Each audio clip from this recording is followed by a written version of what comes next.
Muddy Waters was sitting at a corner table in a Chicago restaurant in the spring of 1962, and he had the kind of presence that made the room rearrange itself around him. His hands, wide, calloused, scarred from years of cotton fields and guitar strings, rested flat on the white tablecloth like two pieces of ancient wood. He was 50 years old, and he had earned every single one of those years the hard way. He had carried the Mississippi Delta on his back all the way to Chicago, had plugged his guitar into an amplifier when purists told him not to, had built the electric blues from the ground up when the music industry was not paying attention. Muddy Waters was not just a musician. He was a foundation. The music industry dinner that evening was supposed to be a celebration. Yet Chess Records had gathered some of its artists and friends for a quiet meal, a rare moment of industry goodwill in a business that had very little of it. The room was full of people who mattered. Producers, session musicians, label executives. And at one of the other tables, nervous enough to keep adjusting the collar of his new blazer, sat a 20-year-old from Dawson, Georgia, named Otis Redding. Otis had only been in the music business for a year. He had driven himself to Los Angeles in 1961, had begged his way into a recording session at Flair Records, and had released a handful of singles that went absolutely nowhere. He was broke, he was young, and he was still trying to figure out what kind of artist he was. But he had a voice that stopped people mid-sentence. When Otis opened his mouth and sang, something happened in the air, and it changed temperature, it changed weight. People who heard it for the first time would turn around to see where it was coming from, certain they were missing something, certain there had to be more than one person producing that sound. Someone at the dinner that night introduced Otis to Muddy Waters. Otis approached the table the way a young soldier approaches a general. He had grown up listening to Muddy Waters. He had studied those records the way a theology student studies scripture. This man had shaped him, had given him a framework for understanding what music could do when it stopped being entertainment and started being testimony. Otis extended his hand and told Muddy Waters with complete sincerity that meeting him was one of the great honors of his life. Muddy looked at the young man for a long moment. Then he said something that nobody at the table expected. He said that soul music was nothing more than watered-down blues. He said that somebody had taken all the pain out of it, had polished it up and put it in a suit, and presented it to white audiences who wanted to feel something without actually having to feel anything. He said that the blues was built from real suffering, from sharecropping and Jim Crow and losing everything and still getting up in the morning, and that what these new soul singers were doing was taking that suffering and turning it into a product. He said that in 5 years nobody would remember their names. He looked directly at Otis Redding when he said it. The table went silent. Otis looked down at his plate. The blazer he had been so proud of an hour earlier suddenly felt ridiculous. He did not respond. He had been raised in a tradition that demanded respect for elders, and Muddy Waters was not just an elder. He was a god. You did not argue with gods. You absorbed what they said and you carried it with you, and if it was wrong, you proved it wrong with your own hands. He excused himself from the table shortly after. He walked out of the restaurant and into the Chicago night, and he did not go back to his hotel for a long time. He walked. He walked past the jazz clubs on the south side, past the barbershops and the churches and the liquor stores, and he turned Muddy's words over and over in his mind like a stone he could not put down. Was he right? Had Otis been making something hollow? Had he been taking the tradition of people who had genuinely suffered and sanding off all the rough edges to make something more palatable, more comfortable, more sellable? He sat down on a bench somewhere near the lake. The wind off Lake Michigan in spring is a particular kind of cold. It gets inside your coat and does not apologize for it. Otis sat in that cold and thought about his father, Otis Redding Sr., a man who had worked himself half to death in Macon, Georgia, and had still gotten nowhere. He thought about the church where he had first learned to sing, the Vineville Baptist Church, where the music was not performance but prayer, where people sang because they had no other language for what they were carrying. He thought about the field hollers he had heard as a child, the music that came before the blues, the music that came before everything. And slowly, sitting on that bench in the Chicago cold, something settled in him. He picked up his guitar when he got back to his room. He did not sleep that night. He wrote until the sun came up over the lake, and what he wrote was not the kind of music Muddy Waters was dismissing. It was not polished. It was not comfortable. It was raw in a way he had been afraid to be raw before, because he had been trying to make something radio stations would play, something that would move units, something the industry would accept. That night, he stopped trying to make something acceptable and started trying to make something true. What he wrote that night in Chicago was not a finished song. It was more like a blueprint for an artistic philosophy. He was 20 years old, and he was deciding what kind of artist he was going to be. The answer he arrived at. Alone in that hotel room with a guitar and the memory of Muddy Waters' dismissal burning in his chest, was this. He was going to be both things at once. He was going to carry the pain the blues required. Real pain. Earned pain. The pain of being a black man in mid-century America trying to carve out a life with dignity. And he was going to put it inside music that could reach people who had never heard the Mississippi Delta and never would. He was not going to water anything down. He was going to figure out how to make the full weight of what he felt land on a listener who had never experienced what he had experienced. That was the harder thing to do. That was actually the harder thing to do than what Muddy Waters had done. He did not think that last part loudly, but he thought it. 18 months later, in October of 1962, Otis Redding walked into Stax Records in Memphis, Tennessee. He was there as a driver. He had driven his friend Johnny Jenkins to the session, and Jenkins was the one with the deal.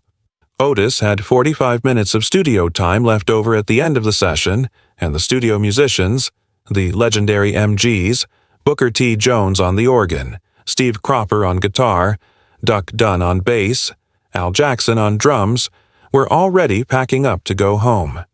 He asked if he could use the time. Jim Stewart, the co-founder of Stax, was skeptical. He had already gotten what he came for that day. He was not looking for more work, but there was something about the way Otis asked. Not desperate, not pushy, just absolutely certain that what he had to offer was worth 45 minutes of anyone's time. That made Stewart say yes. And the song Otis chose to record was called These Arms of Mine. He had written it himself. It was slow. Slower than anything Stax was putting out, slower than the market seemed to want. It was not a dance record. It was not designed to fill a floor. It was designed to reach inside the chest of anyone who heard it and find the specific spot where longing lives, the place where you carry the weight of wanting someone who is not there. Booker T. Jones, who was 17 years old at the time and already one of the most gifted musicians in the country, sat down at the organ and started playing along after about 30 seconds. He did not need to be asked. The song told him what to do. Steve Cropper picked up his guitar and found a line that wove around Otis's voice without ever competing with it. Al Jackson listened for 2 bars and then began playing the kind of spare heartbeat rhythm that made the song feel like it was breathing.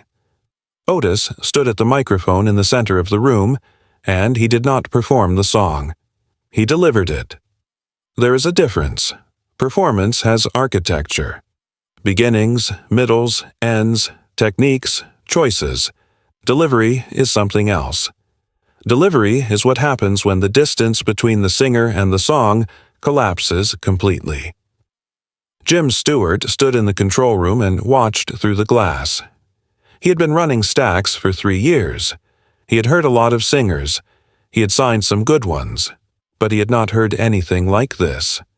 The voice coming through his monitors was not a polished instrument being deployed with skill. It was a human soul insisting on being heard. Here he pressed the intercom button and told Otis they were going to release that record. These Arms of Mine was released in December of 1962. It did not explode immediately. It climbed slowly, the way things climb when they are genuinely good rather than strategically positioned. It spent months on the rhythm and blues charts, working its way up through word of mouth, through disc jockeys who played it because it moved them personally, through people who heard it on the radio and pulled over their cars and sat there until it was finished. By the middle of 1963, it had become a genuine hit. Otis Redding was 22 years old. Over the next 4 years, he built something extraordinary. He recorded Pain in My Heart and Mr. Pitiful and I've Been Loving You Too Long and Respect and Try a Little Tenderness. And each record was a new argument for what soul music could be. Not watered down anything. Not a product designed to move units without moving people. Something that required the full engagement of everyone in the room. The musicians, the singer, the listener. The musicians at Stax understood what he was doing. They understood it because they were doing it with him. Steve Cropper, who co-wrote several of Otis's songs, has said in interviews that recording with Otis was different from any other session work he had done. There was no separation between what Otis was feeling and what he was communicating. The songs were not vehicles for his talent. They were the thing itself. Otis also understood something about performance that very few people his age understood. He had been playing small clubs and Chitlin circuit venues since he was a teenager, places where the audience was close enough to touch and the margin for inauthenticity was zero. You could not fake connection in a room that small. The people in those rooms had come because they needed something, and they could tell instantly whether the person on stage had it to give or was going through the motions. He carried that understanding into every room he ever performed in, no matter how large it got. By 1966, the rooms were getting very large indeed. Otis Redding was becoming something beyond a rhythm and blues star. White audiences in Europe had been discovering American soul music with the intense enthusiasm of people encountering a new religion, and Otis was at the center of that discovery. Here he toured England and found audiences that greeted him with a fervor that surprised even him. The Rolling Stones, who were at that point one of the most successful rock and roll bands in the world, called him the greatest live performer they had ever seen. That was not a small statement from people who had seen everything. But the moment that changed everything, the moment that broke down the last remaining wall between what Otis Redding was and what American music history would eventually recognize him as, came on a warm California night in June of 1967. The Monterey Pop Festival was the first event of its kind. It was 3 days of music at the Monterey County Fairgrounds in California, and it had been organized by a group of people who believed, probably correctly, that something significant was happening in popular music and that it deserved a proper stage. The lineup was extraordinary. Janis Joplin, Simon and Garfunkel, The Who, Jefferson Airplane, Jimi Hendrix, Ravi Shankar, the Mamas, and the Papas.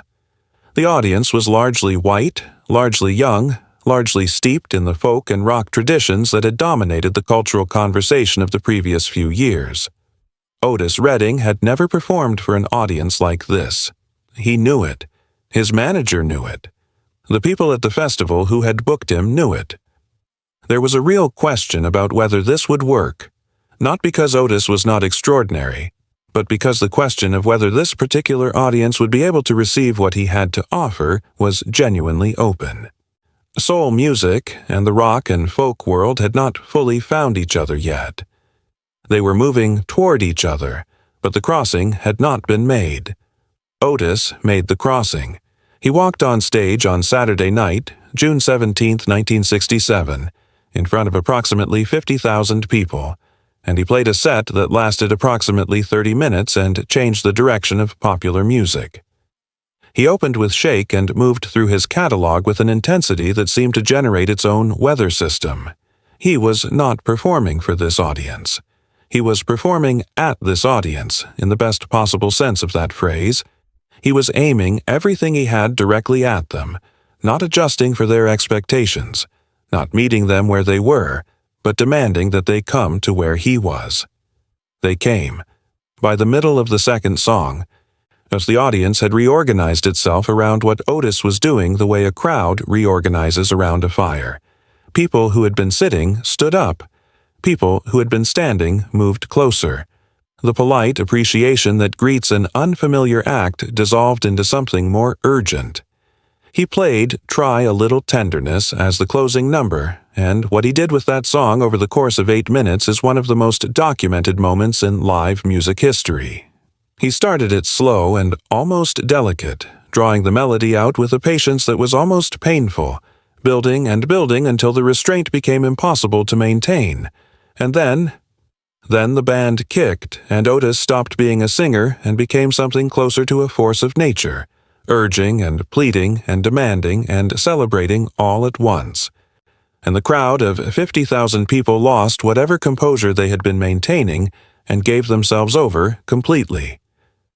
When it was over, Otis walked to the microphone and said, in the quiet that followed, that he had just been having the best time of his life. He had not been exaggerating. The next morning, the music press was not talking about much else. Rolling Stone, which was still in its first year of publication, would later call his Monterey performance one of the greatest concert appearances in rock history. The qualifier, rock, was telling. What Otis had done at Monterey was not rock and roll, but what Monterey had done was give American music culture the language to understand that what Otis was doing mattered as much as anything happening in any other tradition. The walls were coming down. But Otis Redding, 25 years old and at the absolute peak of his power, was carrying something with him that the crowds at Monterey could not see. He was tired in a way that was not about sleep. He had been on the road for the better part of 5 years. He had recorded constantly. He had performed constantly. He had given everything he had to every room he walked into, and the cumulative cost of that total giving was beginning to show up in ways that concerned the people closest to him. His wife, Zelma, who had married him when they were both very young and who had built a life with him in Macon, Georgia while he traveled the world, could hear it in his voice on the phone. Something underneath the confidence, something that sounded like a man who had been away from everything that mattered to him for too long. He had a farm outside Macon, and he had bought it as soon as he had the money, because a farm was the opposite of a tour bus and a hotel room and a stage. On the farm, the questions were simple and physical and had nothing to do with whether the audience was going to receive you. He talked about the farm in interviews with a nostalgia that was strange for a 25-year-old man. He talked about it like someone who had been gone for decades. There was also the question that lived underneath everything. The question he had not fully resolved even after 5 years of extraordinary success. He had proved that soul music was not what Muddy Waters had said it was. He had proved it beyond any reasonable argument. But there was a deeper version of the question that proving it had not answered. What more did he have to say? Not in the sense of whether he had more songs. He had notebooks full of fragments and ideas and half-finished lyrics. But in a larger sense. What did Otis Redding, specifically, have to offer the world that no one else could offer? What was the thing only he could say? He was circling that question in the fall of 1967. He had rented a houseboat on a lake in Sausalito, California, across the bay from San Francisco, and he was spending time there between engagements, not quite working, not quite resting, existing in the productive uncertainty that sometimes precedes the most important work of an artist's life. The lake was quiet in the mornings. He would sit on the dock and watch the water and let his mind go where it wanted. He had his guitar. He had his notebooks. He had the particular peace that comes from being near water, which does not ask anything of you. It was there, on that dock, that he began finding the song. He has described the process in the few interviews he gave around that time as being unlike anything he had experienced before. Usually, his songs came from specific emotions: longing, heartbreak, joy, righteous anger. They started with feeling and found their form. This song started somewhere else. It started with an image: the dock, the water, the ships in the distance moving in and out of the bay. It started with stillness. He and his guitarist Steve Cropper had been trading ideas by phone and in person through the fall, and Cropper would later describe those conversations as unlike their usual collaboration. Otis was not reaching for something he already knew how to do. He was reaching for something new, And the song that emerged from those weeks on the dock in Sausalito was called Sitting on the Dock of the Bay. It was unlike anything he had recorded before. It was slow and reflective and, in its own way, uncertain. An unusual quality for an Otis Redding song. He had always communicated with the complete confidence of a man who knew exactly what he was feeling. This song communicated something different. It communicated a man sitting with what he did not know, watching the world move without him, feeling the specific kind of peace that comes when you have stopped trying to control the outcome of things. He recorded a version of it at Stax in December of 1967. Jim Stewart and Steve Cropper were in the room. When they played back what they had recorded, there was a moment of quiet. The song ended with a whistle. Not a song, not lyrics, just Otis improvising a little melody as the track faded. It was the most unguarded moment he had ever committed to tape. Steve Cropper has said that he knew, when he heard the playback, that they had recorded something permanent. Not a hit in the commercial sense, necessarily, though he thought it would be that too. Something that would last. Something that would be true in 50 years the way it was true in that moment. Otis listened to the playback and said he thought there was something missing. He said he was not sure what. He wanted to come back and work on it more. He never got the chance. On December 10, 1967, 3 days after recording Sitting on the Dock of the Bay, Otis Redding's plane went down into Lake Monona near Madison, Wisconsin, in winter conditions that had no business being flown through. He was 26 years old. Most of the members of his band, the Bar-Kays, died with him. The music world received the news with the particular disbelief that attaches to the deaths of people who seemed too full of life to die. Sitting on the Dock of the Bay was released in January of 1968. It reached number 1 on the Billboard Hot 100, the first posthumous number 1 single in the history of the chart. It did not stay at number 1 for a week or two. It stayed for 4 weeks. It sold 1 million copies in its first month of release. Every radio station in America played it. In cities and small towns across the country, people who had never heard of Otis Redding before heard that voice for the first time and felt something they could not immediately name. It felt something that Muddy Waters had said soul music was incapable of producing. Real feeling. The unmediated weight of a human being's inner life transmitted through a speaker and landing in the chest of a stranger. Muddy Waters heard it. He was driving somewhere in Illinois when it came on the radio. He pulled over.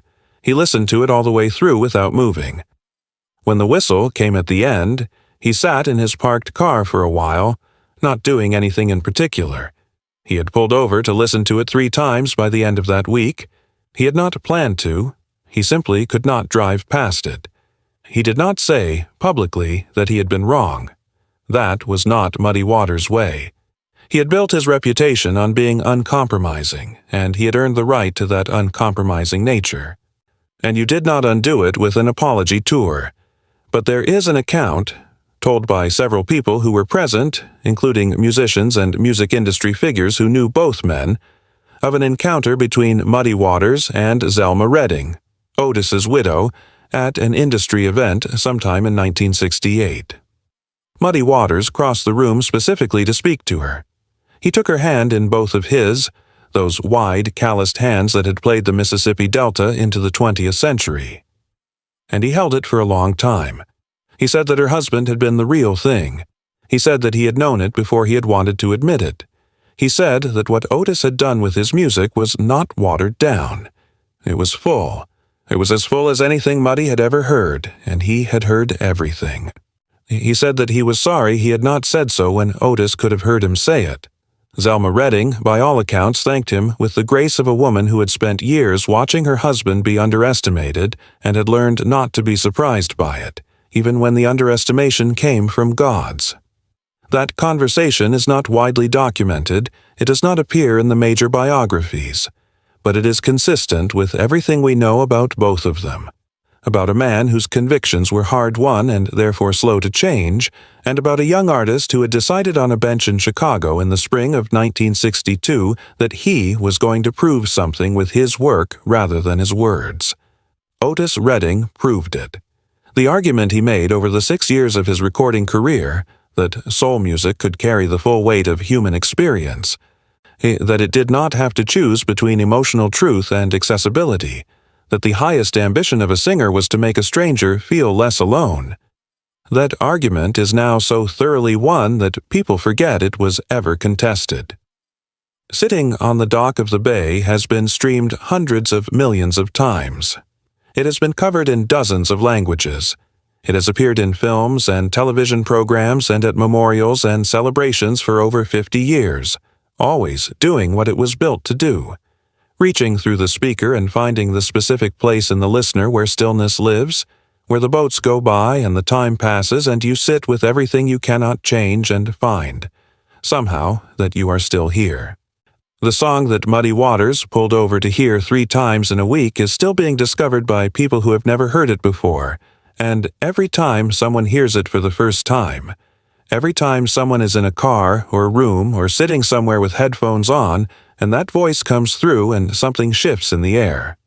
Otis Redding is proving again that a song written on a dock in Sausalito by a 26-year-old man from Dawson, Georgia, can last longer than any prediction about what will be remembered, can last longer than any argument about what music should or should not be, can last longer than the person who made it, carrying his name and his message into a future he did not get to see.